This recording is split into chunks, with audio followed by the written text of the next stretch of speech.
ఉన్నదో అదే విధంగా ఉత్తరాంధ్ర శబరిమల అయ్యప్ప స్వామి దేవాలయంలో కూడా స్వామివారి మకర జ్యోతి దర్శనం జనవరి 14వ తారీఖు సాయంత్రం 6:40 మకర జ్యోతి దర్శనం జరుగుతున్నది.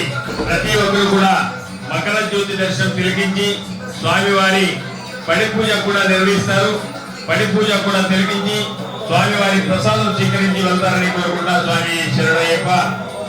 శబరిమల వెళ్లి చూడలేనటువంటి అవకాశాన్ని ఈ యొక్క ఉత్తరాంధ్ర శబరిమల అయ్యప్ప స్వామి దేవాలయంలో ప్రతి ఒక్కరికి కూడా కల్పిస్తున్నాం. మకర జ్యోతి దర్శనం జరుగుతున్నది. ఈ రోజు 12:30 నుంచి బాలధారణ చేసినటువంటి స్వాములకు అలాగే ఆలయ దర్శనార్థం వచ్చినటువంటి భక్తులకు కూడా అన్నప్రసాద వితరణ కార్యక్రమం జరుగుతున్నది. ప్రతి ఒక్కరూ కూడా స్వామివారి అన్నప్రసాదాన్ని స్వీకరించి స్వామివారి కృపకు పాత్రలు కావాల్సిందిగా కోరుతున్నాం. కార్తీక మాసంలో స్వామివారి అన్నప్రసాదాన్ని స్వీకరించడం చాలా మంచిది. అలాగే ప్రతి ఒక్కరు కూడా అన్నప్రసాదాన్ని స్వీకరిస్తారని కోరుకుంటున్నాం. స్వామి శరణయ్యప్ప.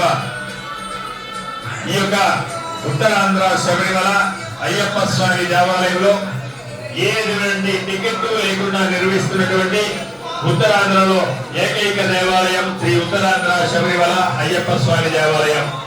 ఈ యొక్క అయ్యప్ప స్వామి దేవాలయ అభివృద్ధికి భక్తులందరూ కూడా మీ యొక్క సహాయ సహకారం అందించవలసిందిగా కోరుతున్నాను. స్వామి శరణయ్యప్ప.